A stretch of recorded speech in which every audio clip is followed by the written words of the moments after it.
Pronto, então vá, eu vou falar um bocadinho de culturas de cobertura, o cover cropping. Eu tinha aqui um conjunto inicial de definições para, de alguma maneira, sabermos do que estamos a falar. Portanto, este conceito de cover cropping utiliza-se indiscriminadamente em plantas anuais ou em arbóreas, em pomares, embora ele originalmente até venha do setor herbáceo, em que inicialmente o cover crop foi sobretudo uma estratégia de controle de erosão,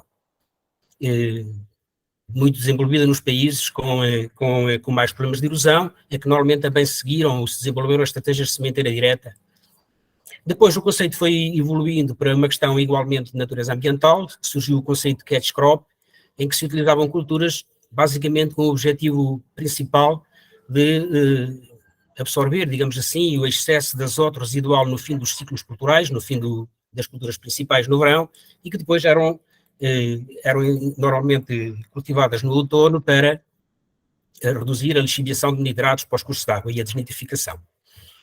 Nós em Portugal nunca podemos tentar traduzir estes conceitos, mas eles nunca foram suficientemente desenvolvidos, ou seja, não temos assim um termo popular para traduzir estas ideias. Ainda assim, a agricultura tradicional tinha um termo que chamávamos intercalar. A diferença é que, de facto, as culturas intercalares fazem este papel, mas no nosso conceito de língua portuguesa, a cultura intercalar significa que a planta tem uma utilidade, normalmente de uso na atividade pecuária. Ainda associado a este grupo de técnicas de cultivo, por vezes usamos o termo adubo verde, o green manure, em que basicamente nos referimos ao cultivo de leguminosas, cujo objetivo principal não é o ter grão ou outra mais-valia da cultura, mas sim utilizá-la para ser incorporado no solo e para, de alguma maneira, digamos assim, melhorar a fertilidade do solo e a disponibilidade de azoto. Modernamente tem-se visto tentativas de aproximação a este problema para além da incorporação, por exemplo, como a gestão dos cobertos como mulch, digamos assim, como veio aqui numa das figuras da direita. Tem sido também habitual usar-se o conceito de sidração.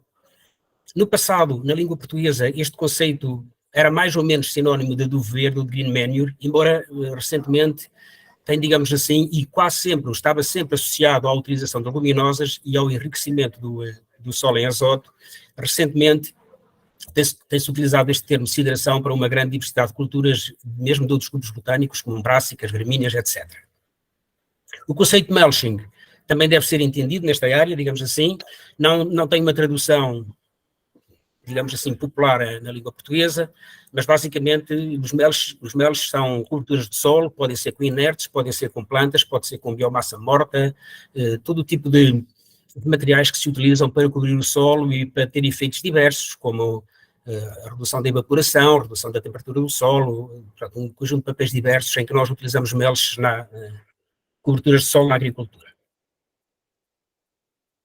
Quando chegamos ao setor arbóreo, peço desculpa, vinhas, pomares, etc., normalmente este conceito passa na língua portuguesa a ser já muito, muito falado, digamos assim, ou mais falado, e costumamos chamar a isto enrelvamentos das entrelinhas, revestimentos, cobertos vegetais, usa-se uma grande diversidade de designações para, de alguma maneira, transmitir a ideia de que, em alternativa àquilo que se fazia no passado, que era genericamente mobilização do solo, agora utilizam-se plantas, digamos assim, cobertos, semeados ou não, para de alguma forma manter as entrelinhas também com um conjunto de objetivos que vamos ver já mais à frente, mas sobretudo ainda controle de erosão, melhoria da fertilidade do solo, etc. E depois podem ter uma diversidade de culturas e de técnicas associadas. Bom, os cover croppings com culturas nas entrelinhas das plantas arbóreas, inicia-se de facto a partir de vegetação natural, digamos assim, aproveita-se a vegetação espontânea, deixa-se coberto, não se mobiliza, usam-se moderadamente ou não se usam herbicidas e faz-se gestão da vegetação com corte, por exemplo. Contudo, nos últimos anos tem-se dado muita importância, ou tem-se tentado dar muita importância àquilo que é a vegetação semeada, ou seja, em vez de vegetação espontânea, nós podemos semear coisas nas entrelinhas. Estes aspectos não têm passado despercebidos às empresas que preparam estas misturas comerciais, porque Portugal até é um país que tem uma dinâmica muito grande em torno destes setores, quer a nível das empresas comerciais que vendem sementes, quer a nível dos produtores. O que acontece é que é nesta parte que eu queria dar um bocadinho de destaque, por isso é que eu vi um pouco a correr até aqui, porque aqui é que começam a surgir as grandes oportunidades e os grandes problemas. E digamos que nós, intuitivamente, toda a gente valida muito estas tecnologias, digamos que hoje os cover cropping estão um pouco na moda, digamos assim, desde a agricultura regenerativa a todos os sistemas de agricultura orgânica, de alguma forma tentam defender muito estas aproximações à gestão do solo. O que é certo é que quando se usam plantas semeadas, estamos a começar um caminho que se prevê longo, porque é preciso muito conhecimento para de alguma forma dominar estas técnicas. Quando nós passamos de vegetação natural para uma gestão semeada, nós significa que vamos ter um custo suplementar que pode ser até bastante elevado. Portanto, nós só podemos tomar uma decisão de semear em alternativa à vegetação natural quando temos garantia que vamos ter um retorno, porque o custo está assegurado, não só no valor das sementes, como em toda a técnica de sementeira e de gestão dos cobertos. Portanto, passar de cobertos naturais para a vegetação semeada é necessário muita informação, mais do que aquela que está atualmente presente.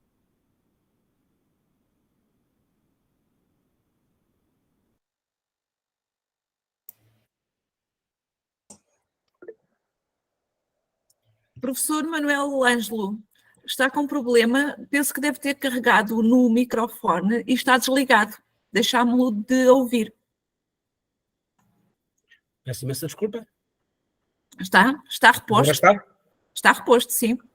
Eu já tinha falado então aqui alguma mais informação que temos que saber aqui relativamente ao quando mudamos de vegetação natural para plantas semeadas. Exatamente, sim. Portanto, aqui de facto, quando mudamos para cobertos semeados, precisamos de mais conhecimento do que aquele que está disponível atualmente. Sobre o que se semeia, ou seja, no mercado há imensas misturas, podemos também usar plantas extremas, tínhamos que ter mais informação para saber em cada contexto agroecológico o que é que o agricultor deve escolher, porque as hipóteses são de facto muitas.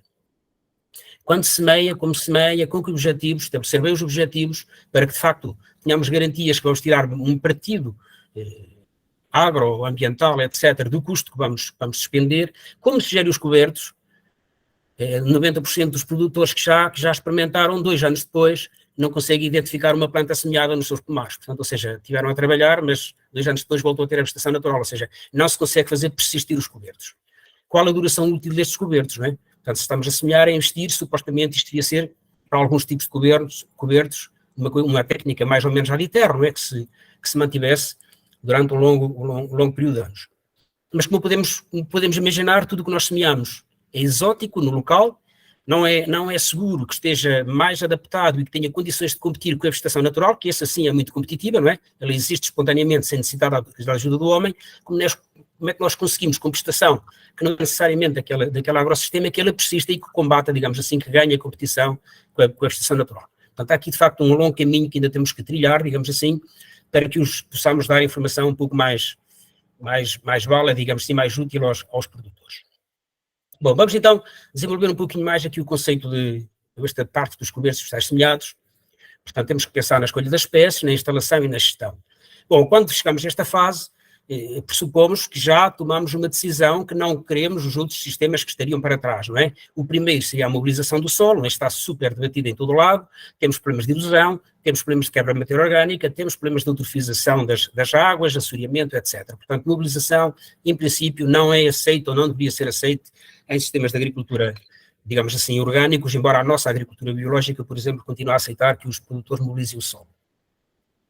O uso de herbicidas, uma prática que se desenvolveu muito a partir da segunda metade do século XX, também Portugal aplicou-a com pouco conhecimento, digamos assim, são técnicas aceitáveis do ponto de vista económico, do ponto de vista até ambiental, só que nós nunca desenvolvemos muito bem estas técnicas e rapidamente temos problemas complicadíssimos de um domínio de infestação muito resistente, que só com doses muito elevadas, só com muitas aplicações, portanto, rapidamente caiu numa situação mais ou menos insustentável por parte dos agricultores. De qualquer forma, as novas correntes de agricultura, incluindo as orientações da Europa comunitária, é para a redução do uso destas técnicas, portanto, elas em princípio hoje vão ficar fora aqui da nossa conversa. Portanto, voltando um bocadinho atrás, portanto, não mobilizando o solo, não colocando herbicidas, ou maioritariamente herbicidas, podíamos sempre gerir a vegetação com o corte. Aqui ainda me estou a referir à vegetação natural. Portanto, tínhamos então que usar alternativas, então deixamos crescer a vegetação e depois, como a vegetação compete, não é? Exporta sobretudo água e eventualmente nutrientes, tínhamos que encontrar formas de a manter minimamente controlada. Quando passamos então para os cobertos semeados, eu dividi hoje aqui em dois grupos importantes, isto é de facto importante. Estamos a falar de plantas anuais que crescem, morrem e terminou a sua ligação àquele solo, ou seja, elas não têm condições só por si se de reinstalar no ano seguinte. Estamos a falar, por exemplo, de ternoceiros, de aveia, de ervilhacas, etc. Como estas imagens que estão a ver. Portanto, isto são plantas anuais que não há qualquer possibilidade de serem renascer no ano seguinte, se ressementar, delas próprias se autorressementarem para semearem no ano seguinte, portanto, elas têm que ser geridas para aquele ano.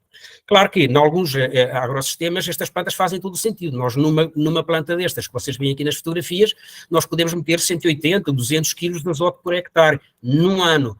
Portanto, esta quantidade de azoto pode perfeitamente dar para as oliveiras estarem adequadamente nutridas, neste caso, uma vez que as imagens são de oliveiras, durante 2, 3 anos, e só repetir isto passar 3 anos. Ainda assim, esta prática tem que haver sementeira sempre que quisermos ter cobertos. Depois, vamos passar para aquele que é o tópico que necessitava de mais investigação em Portugal e um pouco por todo lado. Quando passamos para cobertos semeados com espécie de sementeira natural, isto é, quando nós semeamos uma planta que, por princípio, achávamos que íamos semear num dado momento e ele ia ter capacidade de se autorressementar. Ela produz sementes, tal como a vegetação espontânea, essas sementes ficam no solo, por exemplo, no fim da primavera, e no próximo outono, às chuvas, ela nasce outra vez sem a preocupação do agricultor. Portanto, aqui é que estaria o segredo da questão. Se nós conseguíssemos manter este tipo de vegetação semeada, e se ela é semeada é porque nós acreditamos que ela tem qualquer coisa de mais valioso que a vegetação natural, teríamos que a conseguir manter sem a semear outra vez. Porque, de facto, os custos de sementeira são elevadíssimos. Porque tem que se mobilizar o solo e porque estas sementes são muito caras. Bom, para este tipo de cobertos nós podemos ter uma grande diversidade de objetivos a atingir. Um deles sempre controle de erosão, até porque grande parte do território nacional tem muito declive, incrementa a matéria orgânica e sequestro de carbono no solo. Não há formas mais efetivas que estas, efetivamente, de colocar carbono no solo, uma vez que aumentamos a biomassa aérea e radicular, aumento da disponibilidade de azoto, isto pode viabilizar, por exemplo, o modo de agricultura biológica e, em alguns casos, algumas leguminosas também têm mais facilidade em solubilizar fósforo, que depois pode ficar também para a cultura que está associada, neste caso o pomar. E aumento da biodiversidade também é procurada em muitos sistemas de agricultura. Basicamente, estes sistemas baseiam-se um pouco no papel das leguminosas e na capacidade que elas têm de fixar azoto a partir da atmosfera. Bom, o problema é que as sementeiras, não é? Quando semeamos, também têm aspectos potencialmente negativos. Eu já falei bastante, já falei que tem custos de instalação bastante elevados, todas estas sementes normalmente são muito caras, e depois têm riscos elevados de perda de produtividade. Sempre que colocamos vegetação, a vegetação compete pelos nutrientes, ainda que essa não é a maior preocupação, mas compete sobretudo pela água, porque nós estamos numa região em que, sobretudo os pomares de sequeiro, o grande constrangimento ecológico à produtividade é a perda de água. Portanto, estes cobertos têm que ter uma competição para a água controlada, moderada, digamos assim, que não sejam piores os inconvenientes que os benefícios que elas podem dar em termos de melhoria da fertilidade do solo e do sequestro de carbono. Quando passamos destes cobertos semeados com espécies de sementeira natural, a primeira questão que tínhamos que ver era o que é que escolhemos, que tipo de coberto escolhemos, não é? Isto é muito variável, depende de um conjunto de variáveis. As mais determinantes é se estamos a trabalhar em regadio e em sequeiro, são coisas dramaticamente opostas. Um coberto adequado para regadio não responde às necessidades do sequeiro e vice-versa. Portanto, são coisas bastante distintas. Pontualmente, pode ter que se avaliar questões relacionadas à fertilidade do solo, por exemplo, a textura. Em algumas zonas do sul do país, com barros, com solos com muita argila, por vezes é necessário dar prioridade à transitabilidade e por vezes é necessário ter um tapete de gramíneas, que são normalmente olivais que são muito fertilizados e regados, o risco de competição pela água e pelos nutrientes não é relevante e por vezes dá-se prioridade à transitabilidade. Na maior parte dos outros agrossistemas, incluindo, por exemplo, a agricultura biológica, temos que dar prioridade a outras espécies e normalmente, ou quase sempre, com grande predomínio de leguminosas. Só chamar aqui a atenção para esta questão do regadio sequeiro, uma vez que este é genericamente o gráfico de produção primária num clima mediterrâneo, em que nós temos uma oportunidade de produção de biomassa na primavera, quando coexiste temperatura adequada e umidade no solo, e depois, em alguns outonos, quando chove cedo, temos uma segunda pequena oportunidade de produção de biomassa. No sequeiro, a oportunidade ou a atividade biológica, por exemplo, de uma árvore, de uma cepa, de uma oliveira, é na primavera, 2, 3 meses, e depois, em alguns anos, qualquer coisa no a coincidir com o mês de outubro, novembro. Se tivermos regadio, temos normalmente todo o verão com algum potencial fotossintético e, digamos que a produtividade primária aumenta muito. Tudo isto faz com que se altere também o que nós podemos tolerar em termos de coberto, de competição de coberto com as plantas semeadas. Bom, o que acontece é que estas técnicas, como eu vos disse, há um bocado são muito falíveis, porque muitos agricultores já tentaram e não correu bem. Portanto, na instalação, temos que ter muitos cuidados. Estou a tomar preferência estas misturas biodiversas que estão no mercado, ou mesmo plantas extremas, subterrâneos, por exemplo.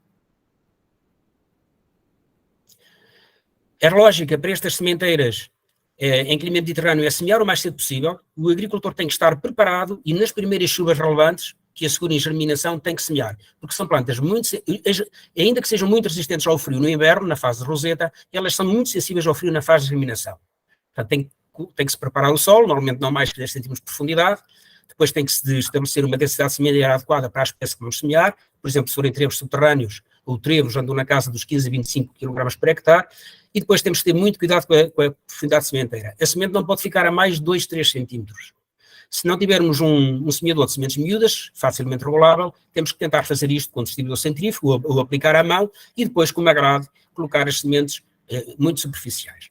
Portanto, tudo isto é muito difícil porque nesta altura do ano normalmente há pouca umidade no solo, se deixamos as sementes muito à superfície, não há umidade suficiente, se as enterrarmos muito, elas não nascem porque ficam muito fundas. Depois, pequenas dicas para a gestão. Portanto, nós podemos ter que fazer alguma fertilização à instalação. Nunca se esqueçam que as nossas plantas, as que vamos semear, não são competitivas naquele ecossistema, senão elas estavam lá, não era necessário semeá-las. O que lá está são ervas daninhas, a que nós chamamos de ervas daninhas, vegetação espontânea, muito competitiva. Nós temos que, de alguma maneira, mudar o agrossistema para que as nossas plantas semeadas tenham alguma hipótese. E temos que tentar ver qual é o padrão de fertilidade do espaço e aquilo que podemos fazer. A textura não é normalmente um aspecto muito importante, tem a ver um pouco mais com aquilo que eu disse lá atrás, com a transitabilidade dos equipamentos. A matéria orgânica, ainda que seja um componente de muita importância para a questão da fertilidade física do solo, também digamos que não é um problema relevante na instalação destes cobertos, mas já a reação do solo, sim. A maior parte destas plantas são mais sensíveis, sobretudo trevos subterrâneos, a maior parte deles são mais sensíveis à toxicidade de alumínio, manganês, etc., do que propriamente as outras plantas, as plantas cultivadas, sobretudo por causa da nodulação, do problema dos rizóbios. Normalmente o rizóbio é mais sensível à falta de cálcio, o rizóbio é mais sensível à acidez do que propriamente a planta. Logo, se queremos ter leguminosas, se queremos ter nodulação adequada para que as leguminosas sejam mais competitivas, temos que modificar a fertilidade do solo de forma a favorecê-las. Inclusive, melhorar a disponibilidade de fósforo no solo, provavelmente aplicando fósforo, uma vez que as leguminosas têm mais dificuldades em competir por causa da nodulação que os outros grupos de botânicos. O potássio não é relevante, o boro é muito relevante. O boro, as dicotiledóneas, são muito sensíveis à falta de boro e na competição dos trevos semeados com gramíneas, etc., estão em desvantagem, logo o boro é muito importante ser ajustado. O que acontece é que a nossa agricultura tem uma prática de aplicar boro, mas é junto às plantas, junto às cepas, junto ao tronco da árvore. Neste caso, o boro teria que ser disperso por toda a área para beneficiar todo o coberto.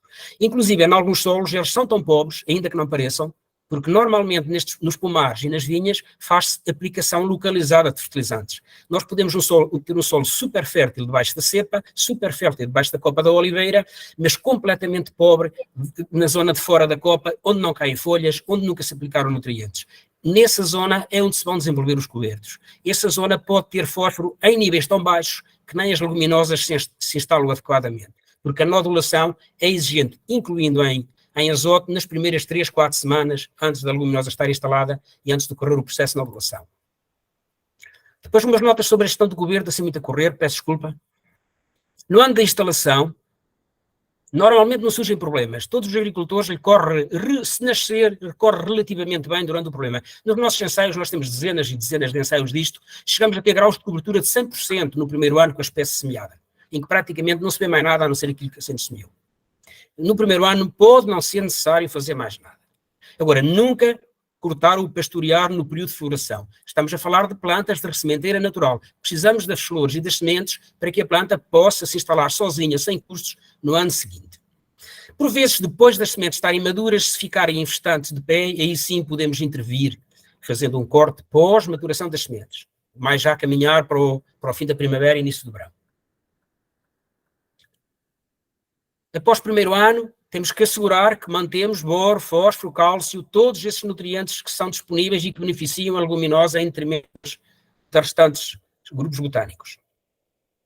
Depois, a partir do segundo, terceiro ano, pode ser interessante pastorear ou simular o pastoreio cortando no inverno, porque gramíneas e outros grupos botânicos crescem melhor durante o inverno que as leguminosas e ganham vantagem.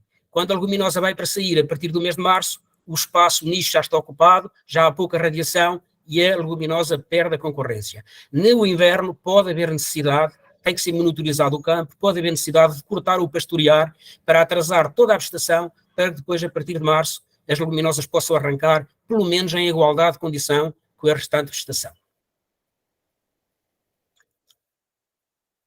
Se houvesse ovelhas, seria o método ideal, não é? Fazer o pastoreio de inverno, tirar na primavera e voltar a pastorear no verão, mas infelizmente a agricultura em Portugal não está organizada de forma a que os donos das vinhas e dos olivais, dos soutos, tenham ovelhas, mas isto é muito difícil de compatibilizar, mas sempre possível devia-se compatibilizar. Quando não houver disponível, pode-se simular o corte, pode-se simular o pastoreio com corte. Portanto, cortes de inverno, quando temos ultravegetação, a dominar o coberto para além daquilo que são as leguminosas.